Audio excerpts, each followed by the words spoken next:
Hello my friends and welcome, my name is Dennis and this is the latest update from Ukraine. Let's go. Sorry for my mood and voice today, I'm just a little sick. Well, in this video we're gonna review of what is happening on the front lines. We're gonna make a recap video of what happened for the last week. Good news, bad news for Ukraine, and we're also gonna touch political news relative to Ukraine because those are important too. Well, let's start from the front lines. Mostly Russia moved in Pokrovsk direction. As for today, there was the advancement of the Russian army not far away from Kotlina. Also, they want to get towards this road, and today they moved a little, plus they go to Andriivka. So we have the recent update from the deep state military map source. Here it was yesterday and it is today. Russia moved towards Baranivka, but at the same time Russians keep aside from this road. Ukrainian forces defend it, and there is the trap for the Russian army. That is why probably they want to advance from at least two of the directions to minimize their losses. One from Baranivka and the other way straight forward to this crossroad. And 1 week ago it was like that, so definitely they go from Baranivka. They also expanded the gray sector.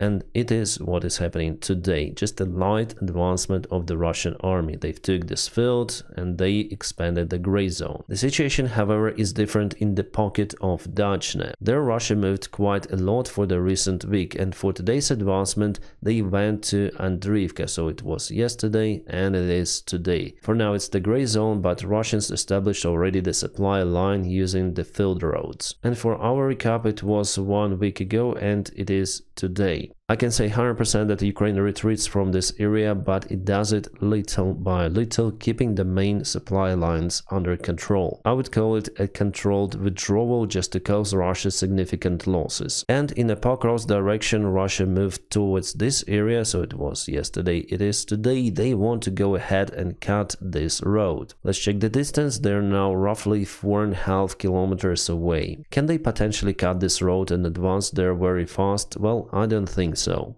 To do it, they need to create a significant bridgehead here at first to get Udachne under control, and also to move to Zverove and Pershetravnya villages, which is very close to Pokrovsk. Without it, Ukraine has the strength to put Russians in their attempts to get this road. And recap from the Pokrovsk, it was 1 week ago and it is today. Just a light advancement as you see, and the Russian army is not moving to the Pokrovsk itself. Some experts say that Russia may create this huge pocket in this area, but I don't think that the Russian army now has resources for that. They were really exhausted on the south by taking Kurakhova, and they still cannot compensate their huge losses and reorganize their army for the major battle for Pokrovsk and Mirnogorod.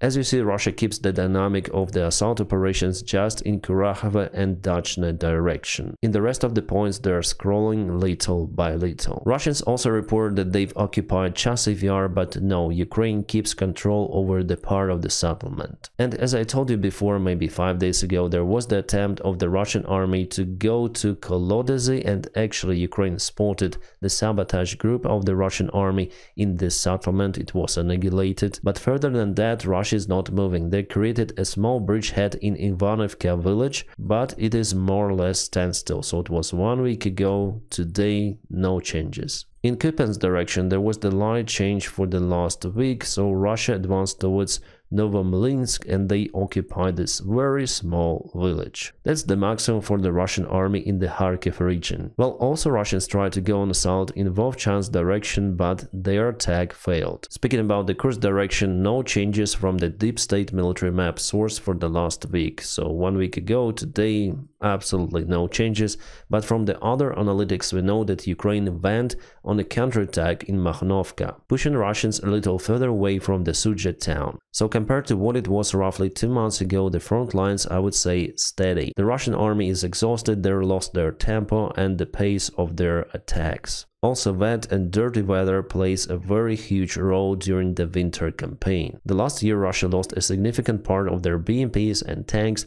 They would play a great role during this winter campaign, but now Russia is forced to accumulate some of the resources for the summer campaign, by the way, as well as Ukraine does right now. So probably we're gonna see more of the changes of the front lines this spring. About the Kursk region, this evening Russia dropped the gliding aviation bomb on a local school. Yes, a Russian school. As usual, they accused Ukraine for that, but we have some of the proofs that it was definitely a Russian planned attack on their own facility, which is, by the way, a civilian one. Ukrainian army didn't use this school as its base. To track the targets and drop aviation gliding bombs, Russians used the special software. It's called VRush. It gets the coordinates of the air targets from the surveillance radar systems. And here we have the screenshot of that system. By the way, Ukraine has the similar one, and the information also is provided by our allies, who track the Russian cruise missiles and airplanes. Yeah, here we have some of the explanation in Ukrainian already. So it is the screenshot, it says, of the Russian VRush pad. And here you can see the silhouette of the airplane and the Russian gliding bomb, which goes to Sudzha. And after it below, we even have the trajectory of this gliding bomb. So it flown directly to Sudzha. Some of the Russian military bloggers also confirmed this information. They even called for the independent investigation. From what I understood so far, in the school there were some of the civilians by the time, but not the children. By the way, today Russia hit Poltava city of Ukraine with their ballistic missile, demolishing one of the civilian residential buildings. Unfortunately, 9 of the civilians were unalived by Russian Iskander missile. Sorry guys, on this platform I cannot show you those images. Putin again shows that he is a bloody, crazy, imperialistic dictator. You see guys, on one side we heard the voices for negotiations, like Ukraine should negotiate with Russia, Russia should negotiate with Ukraine, but realities are different. There is basically no ground for negotiations with Russia. And honestly, I didn't see any sort of the points where Russia and Ukraine might negotiate on something, even on a ceasefire, temporary ceasefire. It's just not possible. It's not because of Zelensky or something, no, it's because of the Russian dictator and the Russian side, first of all, because they are inventors. They've sent their soldiers to Ukraine, they perform the war crimes, so Russia is the guilty side of this war. And for me, honestly, it's kind of strange to hear from some of the American politicians who weight Ukraine and Russia at the same level, like we're gonna push Ukraine, we're gonna push Russia for negotiations. It is a strange rhetoric as for me. My friends, by the way, if you want to support the job that I do here on YouTube, you are welcome to my Patreon. I'll share the link for my Patreon page right in the video description just below. Thank you so much for supporting my motivation, then YouTube cancels monetization. By the way, let's go to some of the political news. For example, Carlson, who is the close ally of Trump and who has huge influence through his audience. He possesses himself as a journalist, but in fact, he is just a douchebag. Let's listen to what he says relative to Ukraine. But what's very obvious is they have an interest and have for over 300 years in controlling Crimea, where their fleet is based. They had a referendum in Crimea. The people of Crimea are Russian and want to remain part of the Russian Federation. So he didn't take Crimea. It's Russian. It's filled with Russians. They had a referendum that nobody disputes. People should be allowed to choose their own government. That's the basic precept of democracy. But you did take Crimea. Okay. Should people be allowed to choose their own government? Yes. Okay. So the people of Crimea voted overwhelmingly to align with the Russian government. So that's illegitimate. Why? When did they do that? Right after the coup in 15, I think. Right, so after they'd been invaded. Yeah, that's why I call Carlson a douchebag, because he really is, and he propels the Russian narratives into American society. Like, it's okay to occupy Crimea, you know, there was the Russian military base, and you know, people voted on referendum to join Russia, people of Crimea. It's the same as if people in Alaska would vote for joining Russia once again. Carlson plays here a very terrible game for the United States of America. And as Crimean guy, which was born in Sebastopol, the city where the Russian military base was located, I may state that Crimea is Ukraine, and any sort of the referendums are illegal according to Ukrainian law. And before that fake referendum happened, the Russian Spetsnaz invaded the parliament building of Crimea in Simferopol. Yes, it happened on February 27, 2014. 11 years ago, so Russia established the control over the parliament and over the most of the infrastructure of Crimea using their military force.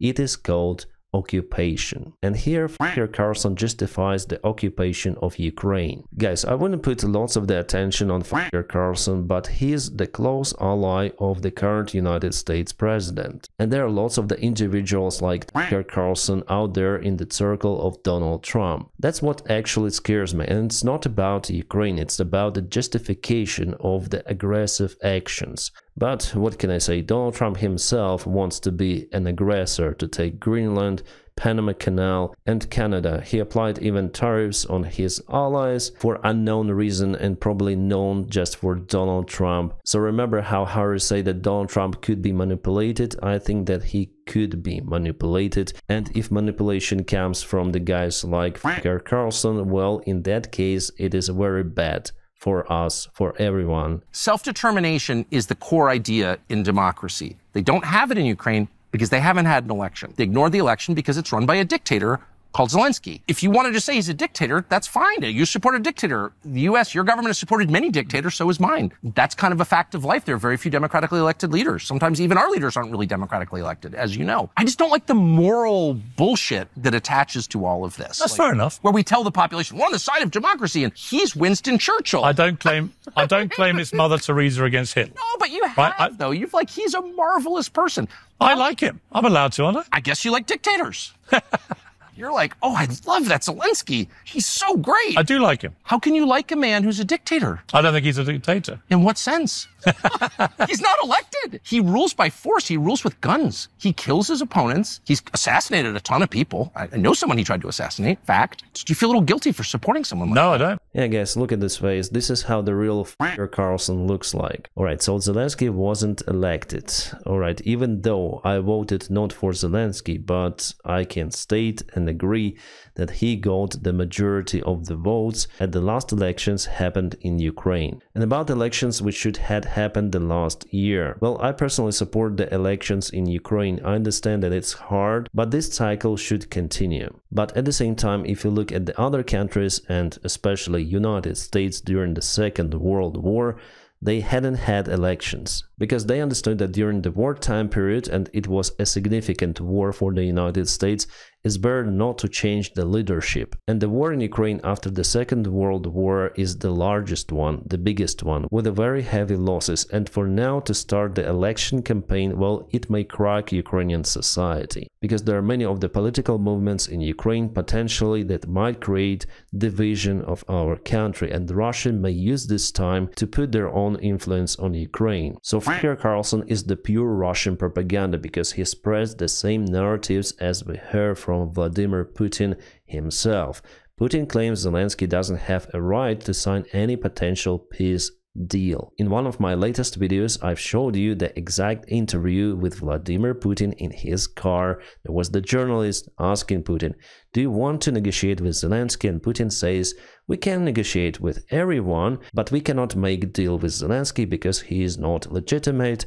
And Tucker Carlson says the same. Well, actually, guys, it's the excuse of Putin not to negotiate anything with Ukraine, and still the new politician elite of the United States doesn't see it. Putin is not looking for the deal, he's looking to annex Ukraine fully. That's why he will say that Zelensky is not legitimate president, and if potentially elections are conducted in Ukraine, Putin may say that Zelensky is still not legitimate because there was the military coup back in 2014, so Yanukovych is the legitimate president for him. Putin is looking not for solutions, but he's looking for excuses not to negotiate, not to sign the deal. And Zelensky already said openly that we are okay if Crimea stays with uncertain status as well as Donbass, because from the military perspective it will be very hard for Ukraine to liberate all of those territories. So this is the compromise coming from Ukraine, that we are ready to negotiate about this uncertain status of our land. So Russia keeps those territories under control while Putin is alive, let's say. But again, Putin is not okay because he already controls those demolished territories, well, probably excluding Crimea. But Putin actually doesn't need Crimea that much, as well as those occupied territories. As I say to you many times, his goal is to eliminate Ukraine as the country. The best case scenario for Putin was to apply his own government in Kiev. That's why they started the military operation from Belarus.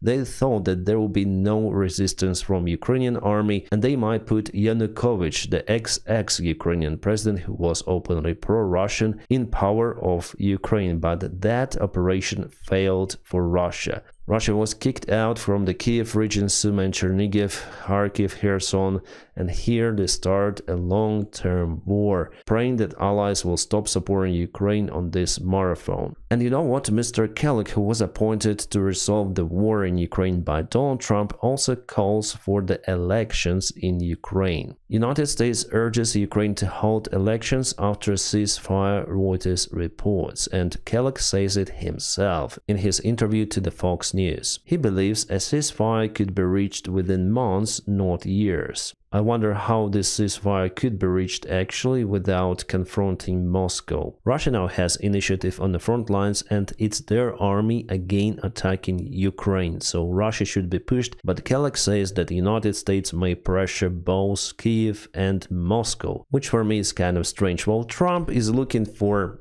easy solutions for him. He promised to stop this war and he wants to achieve it really fast. So how can he pressure Russia in a short-term perspective? There is absolutely no variant for it. But pressing Ukraine, which is very dependent on the United States, it's the other thing. So the last week for Ukraine was kind of promising, but now I can see the other mood of Donald Trump, and probably he was influenced by the guys like Tucker Carlson, Joe Rogan, or his own son Trump Jr. And those guys, they absolutely hate Ukraine and they are very happy to spread Russian narratives. So as a Ukrainian, am I happy with the new White House administration? No. Absolutely not. And I don't believe that Donald Trump will continue to support Ukraine, creating new contracts for Ukrainian military. Everything what was signed under the previous administration will be delivered to Ukraine probably. So United States and the world is getting closer to the brink. In my last video I already explained to you that the previous security of the world is not working any longer. Now it's the right of power. Who has more military, who has more power, is free to go elsewhere, occupy Greenland, occupy Ukraine, Canada, doing absolutely crazy stuff without looking at the circumstances. China will invade Taiwan, believe me. With that attitude, especially from the United States, it is 100%. If the main influencers in the United States say that it was legitimate for Russia to occupy Crimea, well, in this case, it is 1,000 more times legitimate for China to occupy its own territory, because Taiwan is the recognized Chinese territory by the United States. They didn't recognize the island as the sovereign country. So according to this crazy part of the MAGA logic, it is not even an invasion, it's just the replacement of the Chinese forces. But we understand that by doing so, China will create a major threat for everyone in that part of the region. Yeah guys, what is happening is absolutely craziness, and it's just a beginning. 2 weeks have passed, right? And 4 more years at least are coming. I've raised a lot of money for the next race that I assume I can't use for myself, but I'm not 100% sure because I don't know. I think I'm not allowed to run again. I'm not sure. Am I allowed to run again, Mike? I better not get you involved. It sounds like a joke, but it is not. I know it because since I was young, I was monitoring the Russian news. I was living in the Russian informational influence space. Putin was a very democratic leader at first. He called for Russia to be even in NATO. He said that never ever he would run for the 3rd term. He also supported the freedom of speech, but later on, those jokes start to appear at first. And now you see what is going on. Russians are being caputed in the war they don't really need. So fellow Americans, it's my personal warning call for you. Do not let this or any other president to occupy full power in your country, because it is called a dictatorship. And I just hope that in the United States you'll not see this picture with American flags waving. Because with individuals who are greedy for power, you never know. During his election campaign, Donald Trump says absolutely nothing about his intentions to invade Greenland and Panama. Denmark and Panama, it's better to say. And now he's all in this idea. He's not not concentrating on the internal things in the United States. He just applies tariffs for some reason, which will increase the prices for everything, and you'll see it if you live in the United States. And now Donald Trump goes for external politics, foreign affairs, Greenland, it's the main target for him. And if you want to know my personal forecast for Ukraine from the current White House administration, I think that Donald Trump will just abandon Ukraine, that's it. He'll not give more support, nothing. Ukraine will be forced to fight against Russia with the limited support from our European friends who still keep democracies in their countries. I hope that I'm wrong and Donald Trump will support Ukraine even more. He will send everything possible. Well, we'll see who is right, I guess even this year. My friends, I'm gonna keep you updated on situation in Ukraine, and not only for now. Please don't forget to press your huge like to this video. By doing so, you help me a lot. And as usual, I wish you all a peaceful sky wherever you are, and have a great time.